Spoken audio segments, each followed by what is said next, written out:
कभी कभी जिंदगी में ऐसा समय आता है जब लगता है जैसे सब थम गया हो।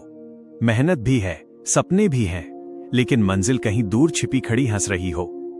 ऐसा ही महसूस करता था नंदन, पहाड़ों के बीच बसे उस शांत से गांव का एक साधारण लड़का। नंदन मेहनती था, ईमानदार था, लेकिन उसके अंदर एक शिकायत हमेशा पलती थी, क्यों मेरे साथ कुछ बड़ा नहीं होता, क्यों मैं वहीं का वहीं खड़ा रह जाता हूं। गांव के लोग उसे अक्सर कहते समय बदल जाएगा, लेकिन नंदन सोचता, क्या समय अपने आप बदलता है या समय को बदलने के लिए इंसान को खुद बदलना पड़ता है। एक दिन गांव में एक संत, एक बुद्धिमान साधु आए। उनके चेहरे पर अद्भुत शांति थी, ऐसी कि उन्हें देखकर ही मन हल्का हो जाए। नंदन ने हिम्मत जुटाई और उनके सामने गया। उसने पूछा, गुरुदेव, मैं कितना भी कोशिश करूं, आगे क्यों नहीं बढ़ पाता। साधु ने उसकी आंखों में देखा और बहुत धीमे से मुस्कुराए। फिर बोले, अगर सच में जानना चाहते हो तो कल सुबह नदी के किनारे मिलना।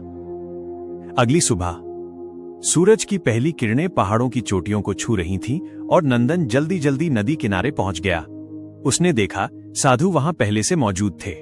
उनके हाथ में एक छोटा सा मिट्टी का घड़ा था। घड़ा साधारण था, लेकिन साधु की आंखों में कोई गहरा रहस्य छिपा था। साधु बोले, नंदन, इस घड़े में पानी भरो। नंदन ने नदी से पानी भरकर घड़े को पूरा भर दिया। साधु ने इशारे से कहा, इसे इस पत्थर पर रख दो और ध्यान से देखो। पहले पहले तो नंदन को कुछ समझ नहीं आया, पर कुछ ही मिनटों में घड़े के नीचे से पानी रिसना शुरू हुआ। टप टप टप। धीरे धीरे पानी जमीन पर फैलने लगा और थोड़ी ही देर में एक भरा पूरा घड़ा पूरी तरह खाली हो गया। नंदन हैरान रह गया।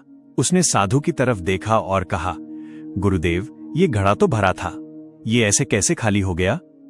साधु ने गहरी आवाज में कहा, जैसे ये घड़ा खाली हुआ है नंदन, ऐसे ही तुम्हारा समय भी खाली हो रहा है। जिंदगी का सच्चा दर्पण। साधु ने कहा, तुम्हारे पास भी समय है, ऊर्जा है, सपने हैं, लेकिन तुम उन्हें बचाकर नहीं रखते। वो धीरे धीरे रिश्ते जाते हैं, बिना तुम्हें एहसास हुए। नंदन शांत खड़ा रहा। साधु की बातें उसके दिल तक उतर रही थीं। साधु बोले, तुम्हारा मन घड़े जैसा है, थोड़ा सा काम किया, थोड़ा सा आराम, थोड़ा सा डर, थोड़ा सा आलस, और तुम्हारा पूरा दिन बह जाता है, ठीक इस पानी की तरह। नंदन की आंखों में सच्चाई चमक उठी। वो समझ चुका था कि बात कितनी गहरी है। फिर साधु ने उसके जीवन का रास्ता बदला। साधु ने कहा, अगर सच में आगे बढ़ना है, अगर सच में कुछ बड़ा करना है, अगर सच में अपनी किस्मत बदलना है, तो इन 7 बातों को अपने जीवन में उतार लो। खाली मत बैठो। साधु बोले, बिना काम के बैठा शरीर नहीं, मन भी थक जाता है। खाली बैठना आसान है, लेकिन यहीं से गिरावट शुरू होती है। हर दिन एक लक्ष्य तय करो। साधु ने कहा, अगर तुम दिन की सुबह बिना लक्ष्य के शुरू करते हो तो शाम तुम्हें खाली हाथ ही मिलेगी। खुद को उपयोगी बनाओ। साधु बोले, दुनिया उसी को आगे बढ़ाती है जो दूसरों की जिंदगी में मूल्य जोड़ता है। समय को काबू में रखो। साधु ने कहा, समय एक तेज नदी है नंदन, अगर तुमने इसे पकड़ा नहीं तो ये तुम्हें बहा ले जाएगी। आराम कम करो, अनुभव ज्यादा कमाओ। साधु बोले, आराम तुम्हें कुछ नहीं सिखाता, लेकिन अनुभव तुम्हारी कीमत बढ़ाता है। सीखना कभी मत छोड़ो। साधु ने कहा, जो सीखना बंद करता है वो बढ़ना भी बंद कर देता है।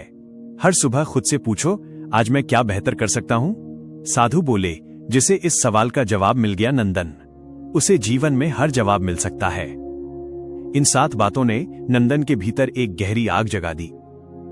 नंदन का बदलना।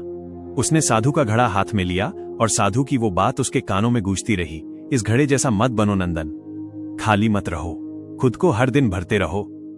उस दिन के बाद नंदन ने अपनी दुनिया ही बदल दी। वो अब सुबह सूरज के साथ उठता, दिन का लक्ष्य लिखता, काम पूरे करता, नई चीजें सीखता, गलतियों से चीखने के बजाय उनसे सीखने लगा। लोगों ने बदलाव महसूस करना शुरू किया। नंदन पहले की तरह उलझा हुआ नहीं था, वो साफ था, स्पष्ट था, और उसके भीतर एक नई चमक थी। वो खुद को साबित कर रहा था, हर दिन, छोटा सही, लेकिन एक कदम आगे। महीनों बाद गांव में वही लोग जो कभी उसे आम लड़का समझते थे, अब उसी से सलाह लेने आने लगे। नंदन बदल चुका था, उसकी सोच बदल चुकी थी, उसकी दुनिया भी बदल चुकी थी। साधु से अंतिम मुलाकात। एक दिन नंदन साधु के पास पहुंचा। उसने उनके चरणों में झुककर कहा, गुरुदेव, आप सही कहते थे, जीवन बदला नहीं, मैं बदला हूं और जीवन भी अपने आप बदल गया। साधु मुस्कुराए। उनकी मुस्कान किसी मंजिल की तरह शांत थी। उन्होंने कहा, नंदन, यही तो जीवन का नियम है। जिस दिन इंसान खुद को बदलना शुरू कर देता है, उस दिन जीवन भी उसके पीछे बदलता चला जाता है। साधु बोले, याद रखना, खुद को भरते रहो, तुम्हारा भाग्य भी अपने आप भर जाएगा।